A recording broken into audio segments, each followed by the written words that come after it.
Bienvenue dans cette vidéo. Aujourd'hui, on va poser les bases pour comprendre l'architecture des ordinateurs. On va d'abord voir comment un ordinateur est organisé dans son ensemble. C'est une leçon de base, un résumé utile pour ceux qui préparent leur examen, mais aussi une très bonne introduction pour tous qui s'intéressent à l'informatique. Allez, c'est parti.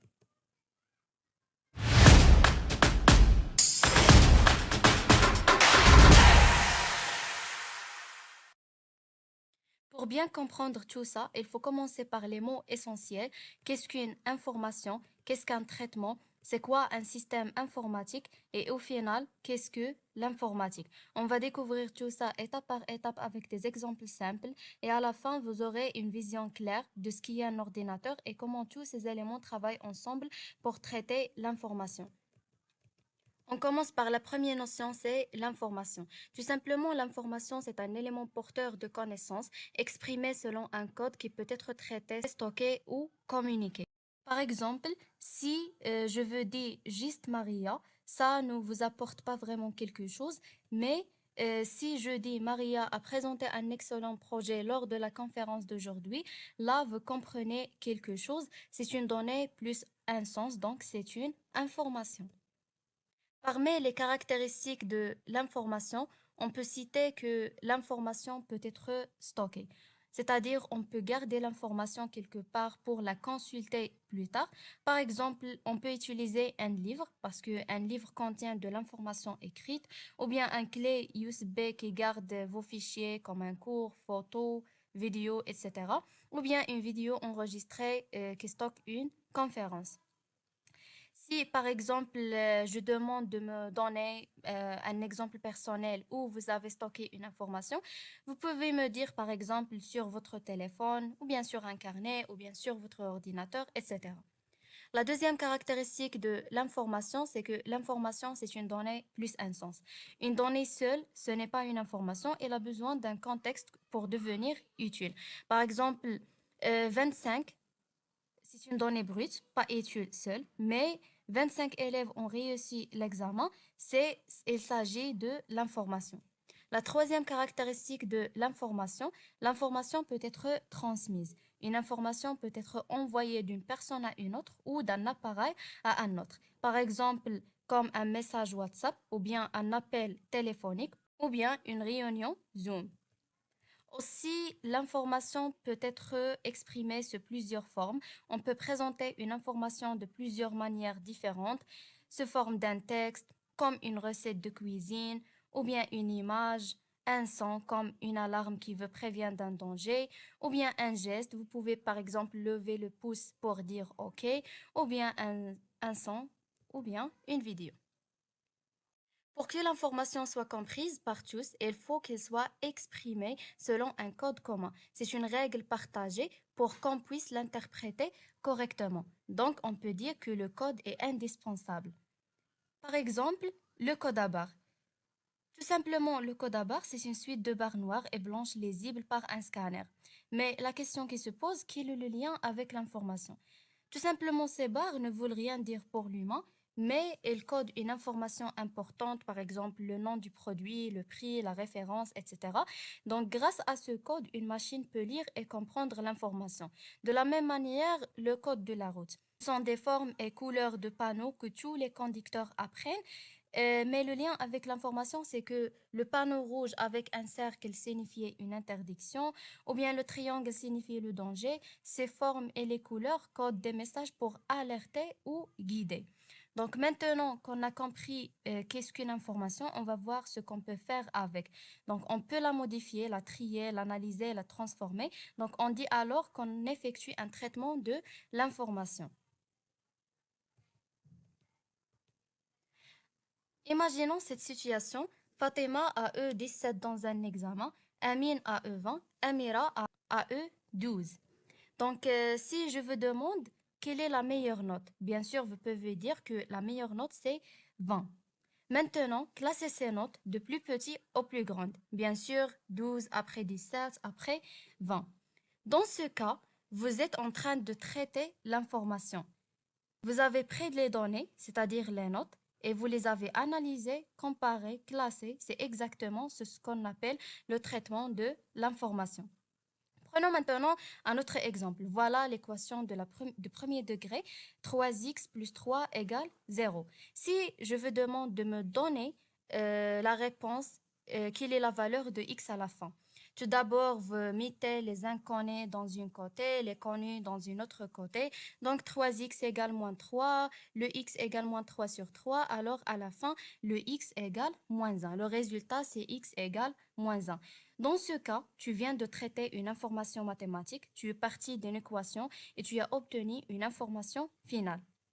En général, on part d'une information d'entrée, on applique un traitement et on obtient une information de sortie.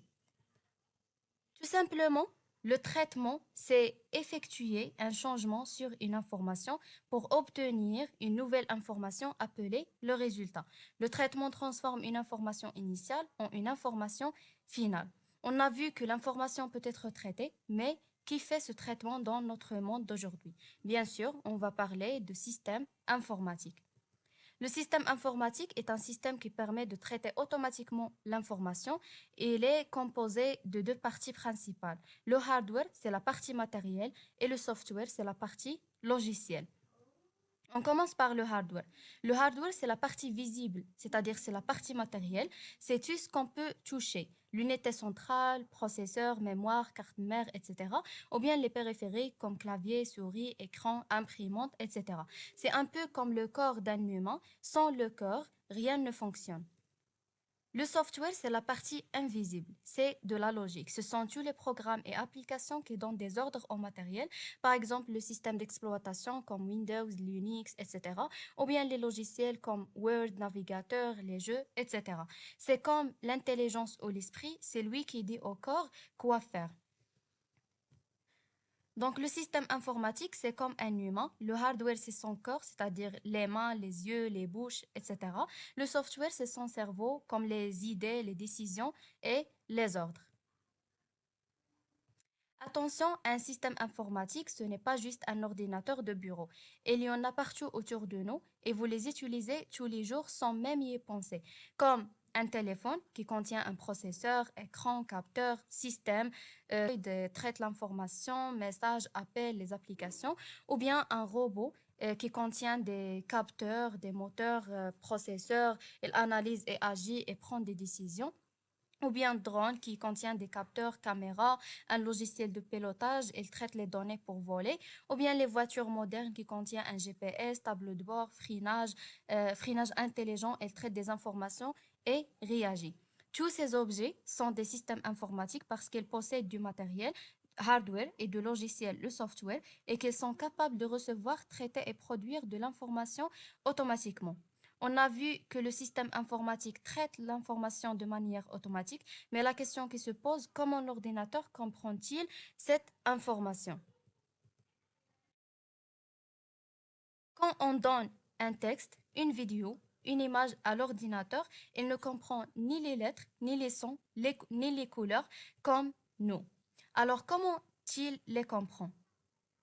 L'ordinateur, c'est une machine électrique composée de milliers de transistors qui laissent passer au bloc le courant. Si le courant passe, c'est un 1.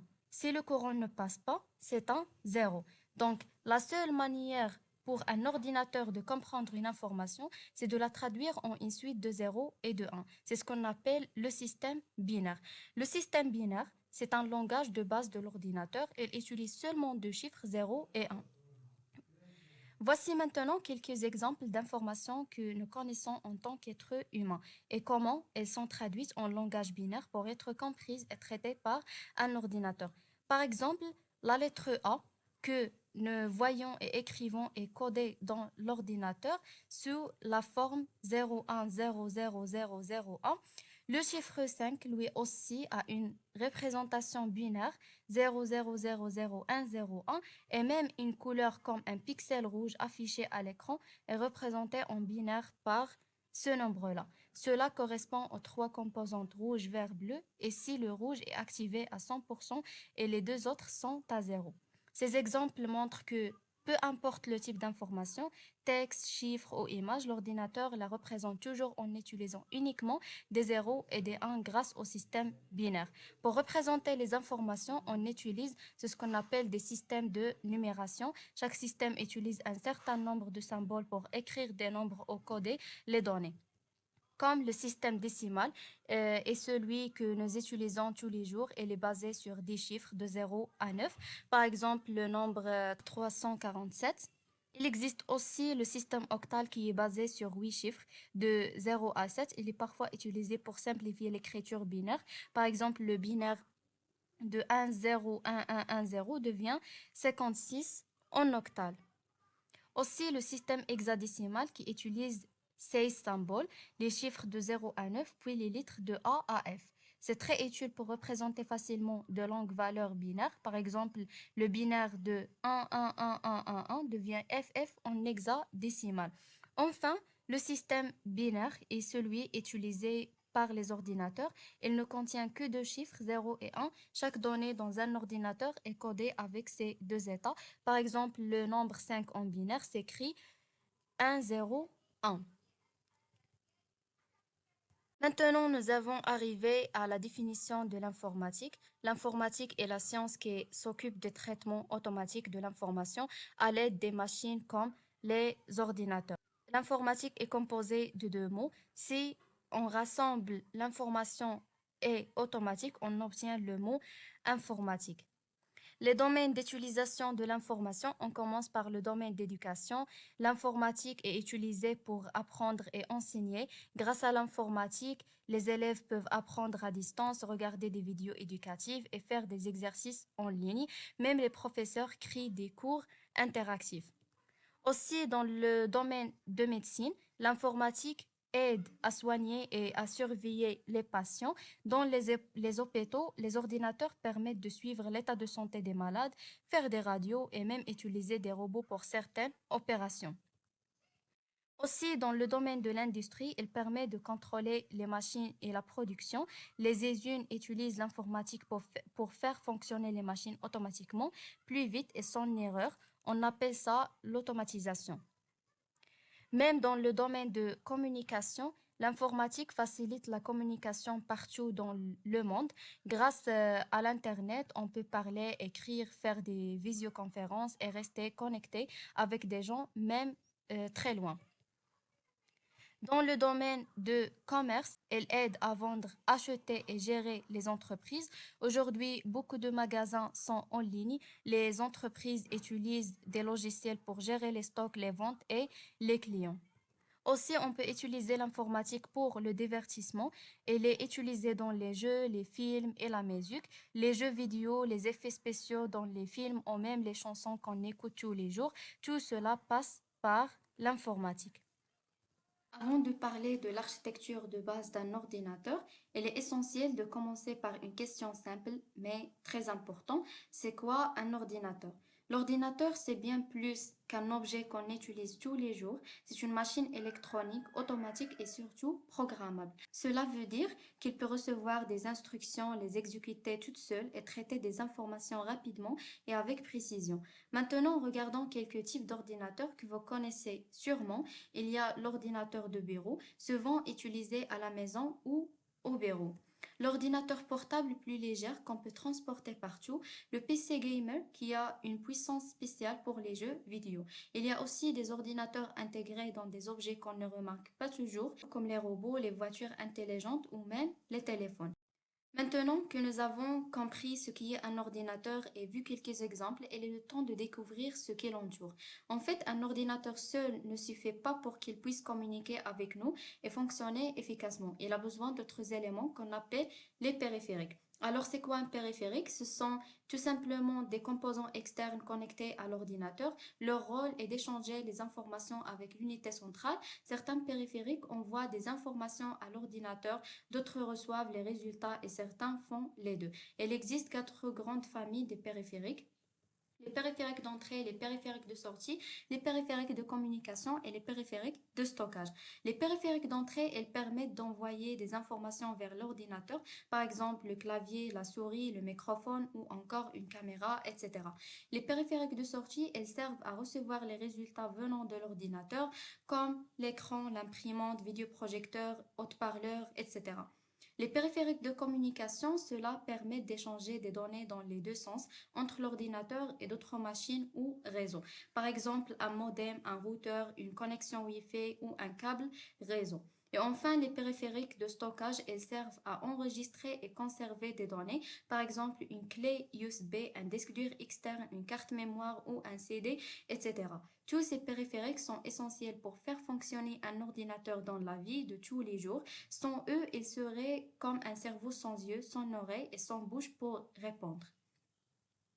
Après avoir vu les périphériques, il est maintenant temps d'aller au cœur de l'ordinateur. On va parler de l'architecture matérielle qu'on appelle aussi le hardware. C'est la partie physique de l'ordinateur, ce qu'on peut toucher, les composants, les circuits, les câbles, les périphériques. Et cette architecture repose sur un principe très simple qu'on appelle le système informatique. Ce système est composé de trois grandes fonctions principales, l'échange, le traitement et le stockage. Tout commence avec une donnée, une information brute. Cette donnée va entrer dans l'ordinateur grâce au périphérique d'entrée, comme une souris, un clavier, un microphone ou même un scanner. Ensuite, l'ordinateur va traiter cette donnée. Ce traitement fait dans le processeur avec les mémoires auxiliaires comme les disques durs, les disquettes dans les anciens systèmes, les clés USB ou les cartes SD. Puis vient la phase de stockage où l'information peut être conservée pour une utilisation plus tard. Enfin, le résultat doit sortir de l'ordinateur pour être visible. Cela se fait grâce aux périphériques de sortie comme un écran, une imprimante, un vidéoprojecteur ou encore des haut-parleurs, etc. Donc, pour résumer, une donnée entre, elle est traitée, elle peut être stockée, puis elle ressort sous forme de résultat. Le hardware se compose principalement de l'unité centrale. Tout simplement, l'unité centrale, c'est le cœur de l'ordinateur. C'est elle qui effectue tous les traitements des données et se compose de plusieurs composants essentiels qui travaillent ensemble pour faire fonctionner l'ordinateur. L'utilité de l'unité centrale, elle traite les informations, exécute les programmes, stocke les données et permet à l'utilisateur d'interagir avec la machine via les périphériques comme clavier, souris, écran, etc. L'unité centrale se compose de la carte mère, de microprocesseur, mémoire vive, mémoire morte, disque dur ou SSD, boîte d'alimentation, etc. On s'intéresse sur le premier composant de l'unité centrale, c'est la carte mère. La carte mère, c'est la pièce la plus importante de l'ordinateur. C'est comme une grande plaque où tous les autres composants viennent se brancher pour pouvoir communiquer entre eux. Parmi les caractéristiques de la carte mère, elle relie tous les composants entre eux. Elle permet aux composants de communiquer. Elle doit être compatible avec le processeur et la mémoire. Et elle contient des emplacements ou bien des ports pour ajouter d'autres cartes. La carte mère se compose de plusieurs composants. On commence par le microprocesseur. Le microprocesseur, c'est une puce électronique qui agit comme le cerveau de l'ordinateur. Elle exécute les instructions et contrôle toutes les opérations du système. Elle permet à l'ordinateur de fonctionner, elle exécute les programmes, effectue des calculs et gère la circulation des données entre les différents composants, mémoire, périphérique, etc. Le microprocesseur se caractérise par la vitesse d'horloge, nombre de bits, les jeux d'instructions, les registres, l'unité de commande ou bien l'UAL. La carte mère se compose aussi de la mémoire vive ou bien la RAM. C'est une mémoire rapide et temporaire. Elle sert à stocker les données et les programmes en cours d'utilisation pendant que l'ordinateur fonctionne. Une fois l'ordinateur éteint, tout ce qu'il y avait dans la RAM est effacé. Parmi les caractéristiques de la RAM, c'est une mémoire qui est rapide, qui permet à l'ordinateur d'accéder très rapidement aux données temporaires dont il a besoin pendant qu'il travaille. Par exemple, quand tu ouvres un logiciel, une page internet ou un jeu, les informations nécessaires sont stockées dans la RAM pour que le processeur y accède en quelques millisecondes. Pour mieux comprendre, imagine que la RAM est comme le bureau d'un élève. Plus le bureau est grand, plus on peut poser des livres, cahiers, feuilles, donc travailler sur plusieurs choses à la fois. Mais attention, quand on quitte la classe, on range tout. De la même façon, les données de la RAM disparaissent quand on éteint l'ordinateur. La RAM est directement connectée au processeur. Ils travaillent ensemble en permanence. Plus tu as de RAM, plus ton ordinateur peut exécuter plusieurs programmes en même temps sans ralentir. La RAM est aussi divisée en emplacements qu'on appelle des barrettes. Si ta carte mère le permet, tu peux ajouter plus de RAM pour améliorer les performances de ton ordinateur. En résumé, la RAM est rapide, temporaire, divisée en emplacements, multitâches et directement liée au processeur. La carte mère se compose aussi de la mémoire morte ou bien ROM est une mémoire qui contient des informations que l'on ne peut pas modifier. Elle garde les données même quand l'ordinateur est éteint et sert à démarrer l'ordinateur et à lui dire quoi faire au tout début. Parmi les caractéristiques de la mémoire morte, on trouve que la mémoire morte est non volatile. Elle garde les données même sans alimentation électrique quand l'ordinateur est éteint. La mémoire morte est une mémoire en lecture seule. Les données sont écrites une seule fois, souvent par le fabricant, et ne peuvent pas être modifiées facilement. La mémoire morte est utilisée pour le démarrage du système. Elle contient le BIOS qui aide à démarrer et à tester les composants de l'ordinateur. Aussi, elle a une faible capacité. La ROM est de petite taille comparée à la RAM, souvent en mégaoctets. Aussi, plus lente que la RAM, elle est moins rapide que la RAM car elle ne sert pas à traiter les données en temps réel. Il existe plusieurs types de ROM selon leur capacité à être modifiée ou non. On distingue PROM, programmable ROM. C'est une ROM qu'on peut programmer une seule fois. Une fois les données écrites, on ne peut plus les changer. C'est comme un CD gravé, une seule fois, tu mets tes chansons et après, c'est fini. EPROM, effaçable programmable ROM. Cette mémoire peut être effacée, mais seulement avec une lumière spéciale, les rayons UV. Imagine une ardoise magique qu'on efface avec une lampe UV. EEPROM, effaçable électriquement programmable ROM. Cette ROM peut être effacée et réécrite électriquement plusieurs fois. C'est le type de ROM utilisé dans les BIOS modernes. C'est comme une clé USB qu'on peut modifier à tout moment.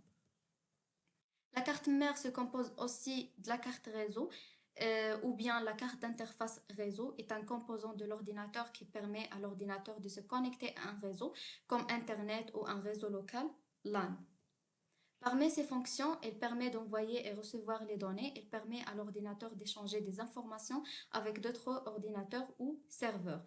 Connexion avec ou sans fil, il existe des cartes réseau filaires avec câble et sans fil comme le Wi-Fi. Communication via une adresse MAC. Chaque carte réseau a une adresse MAC unique qui est identifiée dans un réseau. Elle travaille avec les protocoles réseau et utilise des protocoles pour assurer une bonne communication entre les appareils. Exemple, quand tu ouvres un site web, c'est grâce à ta carte réseau que ton ordinateur envoie la demande à l'Internet et reçoit la réponse, la page web.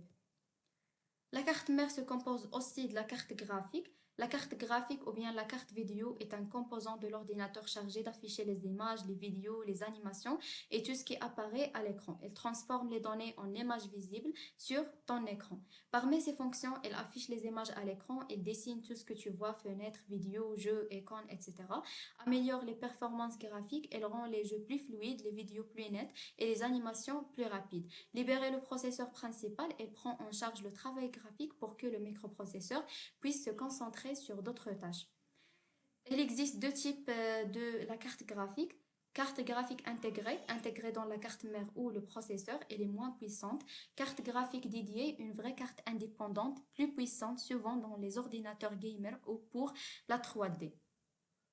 Pour la carte son ou bien carte audio, c'est un composant matériel de l'ordinateur qui permet de gérer le son aussi bien à l'entrée, le microphone, qu'à la sortie, haut-parleur, casque, etc. Il est souvent intégré à la carte mère mais peut aussi être externe ou interne dédié pour un meilleur rendu audio. Parmi ses caractéristiques, lire le son, elle transforme les données numériques en signaux audibles à travers les haut-parleurs ou un casque. Enregistrer du son, elle transforme les sons captés par un micro en données numériques. Ou bien traiter le son, elle améliore, compresse ou applique des effets audio. Gérer plusieurs canaux audio pour le son stéréo, le son surround, etc. La carte d'extension, bien la carte d'extension interne est un composant électronique que l'on insère dans un port d'extension comme PCI de la carte mère pour ajouter ou améliorer une fonctionnalité de l'ordinateur. Elle permet d'ajouter des capacités supplémentaires, graphiques, audio, réseau, etc. Améliore les performances de certaines fonctions, exemple meilleure carte son, carte graphique dédiée, ou bien fournir des portes ou des connexions supplémentaires comme USB, HDMI, etc. Parmi ces caractéristiques, il permet de connecter dans un port d'extension de la carte mère, peut-être interne à l'intérieur du boîtier ou parfois externe comme USB, permet de personnaliser ou mettre à jour les capacités d'un ordinateur sans changer toute la carte mère. Il existe quatre types de mémoire, la mémoire vive, la RAM, disque dur HD ou bien HDD, lecteur état solide SSD, les mémoires externes comme clé USB, CD-ROM, nuage, etc. On passe maintenant au disque dur. Le disque dur, c'est un composant de stockage dans un ordinateur et sert à enregistrer toutes les données de manière permanente, même après l'extinction de l'ordinateur, comme le système d'exploitation, logiciel, documents, images, vidéos, etc. Il existe deux types principaux de disques durs, HDD, Hard Disk Drive, SSD, Solid State Drive. Alors maintenant, je vais vous parler de HDD qu'on appelle aussi disque dur mécanique. Imaginez une boîte dans l'ordinateur avec un ou plusieurs disques en métal qui tournent très vite à l'intérieur. On appelle ça des plateaux, un peu comme les CD, mais beaucoup plus rapide. Au-dessus de ces disques, il y a une tête de lecture et d'écriture qui bouge pour lire ou écrire les informations. C'est un peu comme un bras robotisé qui cherche les données sur le disque. Tout ça, c'est mécanique. Et donc, ce n'est pas très rapide comparé aux mémoires modernes.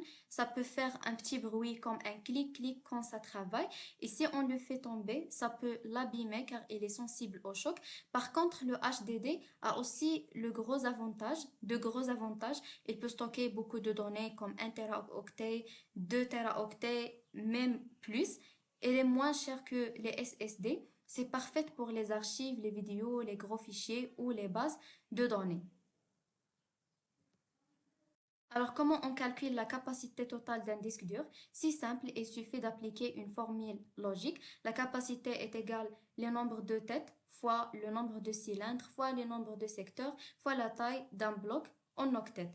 Une tête, c'est ce qui lie les données sur chaque surface. Un cylindre, c'est un ensemble de pistes alignées sur plusieurs plateaux. Un secteur, c'est une petite portion de pistes contenant un bloc de données. La taille de bloc souvent 512 octets ou bien 4 kilooctets, etc. En multipliant tout ça, on obtient la capacité totale en octets. Maintenant, parlons du temps moyen pour accéder à une donnée sur le disque dur. C'est ce qu'on appelle temps d'acquisition moyen. Pour le calculer, on additionne trois temps. Le temps d'acquisition, le temps moyen est égal au temps de déplacement moyen plus le temps de recherche moyen plus le temps de transfert. Je vais vous expliquer chaque partie. Le temps de recherche, c'est le temps que met la tête pour trouver le bon secteur. On le calcule avec la formule suivante. Le temps de recherche est égal à 1 divisé par 2 fois la vitesse de rotation.